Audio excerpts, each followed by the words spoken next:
বন্ধুসকল, পূজা পাতল হৈ যোৱাৰ পিছত আকৌ জংঘলীৰ দেশৰ নতুন ৰাজকুমাৰ মানে আমাৰ গুটি বাপু বেমাৰতহে পৰিল।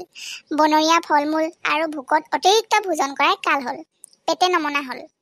জংঘলীৰ দেশৰ শুৱনি কোঠাৰ ঘাঁহৰ বিচনাত ওপৰলৈ মূৰ কৰি চকু পানী টুকি থকা গুটিৰ একমাত্ৰ সাৰথি হ'ল খুটি ককাই, আৰু মাজে সময়ে হিলিলাই আহি খবৰ খাতি লৈ যায়হি। এদিন আহিল ৰজা আৰু ৰাণী। নহ'বলৈ একোৱে বাকী নাই। গা বিষ, জ্বৰ, মাথাটো বহুত বিষ আৰু বহুত দুৰ্বল দুৰ্বল লাগিছে গাটো।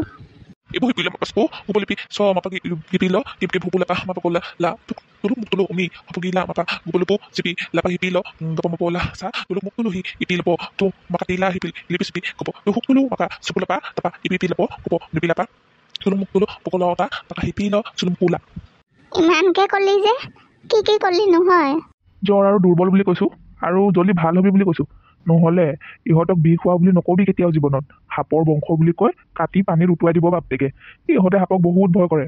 আৰু এটা কথা, বেছি দিন বেমাৰ হ'লে ইহঁতে কিন্তু মাৰি পেলাব তোক। বেমাৰ বিয়পি যায় বুলি বহুত ভয় কৰে। ইয়াত তেনেকে ঔষধ পাতি নেপায় যে, নেজানে যে সিহঁতে বেমাৰ হ'লে মানুহবোৰ মৰিয়ে থাকে। সেইকাৰণে জলদি ভাল হবি বুলি কৈছো আৰু। বেমাৰ হ'লে মানে বেমাৰীটো কাটি পানীতহে উটুৱাই দিব মানে? বহু কৰা নিয়ম দেই ইহঁতৰ। সেইকাৰণে আমাৰ নিচিনা গাঁৱৰ ফালে থাকিবগৈ লাগে, টাউনৰ ওচৰত। বেমাৰ হ'লে ঔষধো পাব, জীয়াই থাকিব পাৰিব। সিহঁতকনো ইয়াত কোনে থাকিবলৈ কৈছে? কবিচোন, তই বুজাবি ইহঁতক। আমাৰ গাঁৱলৈকে লৈ যাবগৈ লাগিব যায় যদি।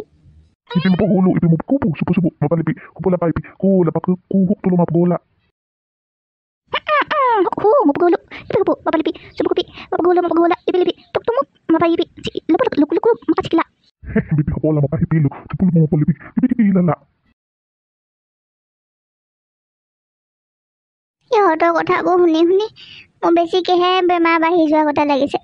মা দেউতাৰ লগত থকা হ'লে ঔষধ পাতি খুৱাই কেতিয়াবাই ভাল কৰি পেলালেহেঁতেন। এইবোৰ একো নাজানে, অকল ৰংহে চাই আছে যি দেখিছোঁ।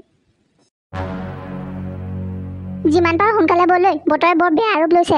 খৰধৰকে ব'ল। মোৰ কিন্তু ভাগৰ লাগিছে দেই, ক'ৰবাত অলপ ৰখি দিওঁ নেকি?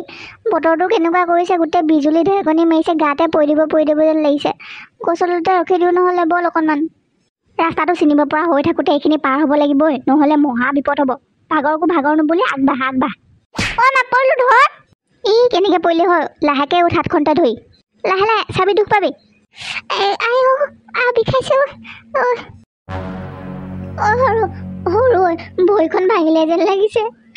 বহুত বিষাইছে। কি হ'ব এতিয়া? মই খোজো দিব পৰা নাই। মই নোৱাৰো আগবাঢ়ি যাবলৈ। বৰ বেয়া বিষাইছে। ভাঙি থাকিলে মোৰ ভৰিখন, এইখিনিতে বিষাইছে। চাওঁ সঁচাকৈ ভাঙিলে নি বাৰু? কি হ'ল তহঁত? এনেকৈ ৰৈ দিলি যে, এনেকৈ আধা ৰাস্তাতে বহি দিলি দেখোন। এইটো এনেকৈ হ'লে কেতিয়াবা বিষ হয়। ইফালে এটা কি হৈছে ঠিকেই নাই। ই পৰিলে বৰ বেয়াকৈ দুখ পালে। কি কৰ এতিয়া? চাগে খোজকাঢ়িব নোৱাৰিব আৰু ইয়াত দাঙি আনিব লাগিব যেন পাইছোঁ। মোক দাঙি নিব নালাগে। তহঁতি মোৰ কাৰণে সময় নষ্ট কৰিব নালাগে। মই তহঁতি ঘূৰি অহালৈকে এইখিনিতে বহি থাকিম। তহঁতি আগবাঢ়, তহঁত দুটা যা। যদি মই পাওঁ কেনেবাকৈ কিবা কিবি কৰি, তেতিয়াহ'লে মই বাৰু তহঁতৰ পিছে পিছে গৈ থাকিম। নহ'লে তহঁতি অহালৈকে এইখিনিতে বহি বাট চাম। কি হ'ব এতিয়া? তই বাৰু আমি অহালৈকে এইখিনিতে কেনেকৈ অকলে ৰখি থাকিবি হয়? বনৰীয়া জন্তুৱে খাইটো শেষে কৰিব দেখোন। কিবা এটা কৰোঁ। দুখ পালে যে ঘৰত মায়ে লগাই দিয়ে আগতে বনৰীয়া পাত খুন্দি সেইটোকে বিচাৰোঁ। মৰিলো। পালোঁ দে, খুন্দি লগাই দিলে ভাল হৈ যাব। ধৈৰ্য ধৰ, নেকান্দিবি তই। জলদি কৰ, বেয়া বিষাইছে। বম ভলে, চালিয়া বেজ আহিলে। বম ভলে, জয় চালিয়া বেজৰ জয়। বম ভলে, জয় চালিয়া বেজৰ জয়। বাবা মাত শুনি মোৰ সাহস একেবাৰে দুগুণ তিনিগুণ বাঢ়ি গ'ল পাই। আমাক এই সময়ত মাত্ৰ তেওঁহে বচাব পাৰিব। বাবা ৰক্ষা কৰা, কৃপা কৰা বাবা। বাবা ৰক্ষা কৰা আমাক বাবা। বাছাহঁত, মই সকলো গম পাইছো আৰু সেইবাবেই ইয়ালৈ আহিছো। বাছাহঁত, তহঁতি সঠিক ৰাস্তাৰে গৈ আছ। বন্ধুৰ প্ৰতি ইমান মৰম দেখি মই খুব সন্তোষ পালো। তহঁতৰ বন্ধু হাবিৰ শেষ প্ৰান্তত জংঘলীৰ কবলত আছে। যা বাছাহঁত, দেৰি নকৰিবি। মোৰ আশীৰ্বাদ সদায় তহঁতৰ লগত আছে। আৰু এই বস্তু ত্ৰিপন্ন সময়ত কামত আহিব। বম ভলে, কিন্তু বাবা সৰু ভাগৰ ভৰিত দুখ। ভৰিত দুখ পাইছিলোহে, এতিয়া কিন্তু পোৱা নাই। ভৰিটো দেখোন নিজে ভাল হৈ গ'ল। চা মই কেনেকৈ থিয় হ'ব পাৰিলোঁ। আৰু বাবা কেতিয়াবাই গ'ল আমাক আশীৰ্বাদ দি। এইবোৰ চব তেওঁৰে কৃপা। মোক কোনে ক'ব বাৰু মই যে আধা ঘণ্টামান আগত এনেকৈ দুখত এই ভৰিটো ভাঙি কান্দি আছিলোঁ বুলি। কেনেকৈ থিয় হৈ আছোঁ চা তহঁতৰ আগত। বতৰটো কেনেকৈ ভাল হৈ গ'ল দেখিলি। আৰু আমি গোটেই বিচাৰি অহাটো যে সাৰ্থক হ'ল। বাবাই কি ক'লে শুনিলি? সঁচাকৈ জীয়াই আছে সি। আমি যলৈ বিচাৰি গৈছোঁ সি তাতেই আছে।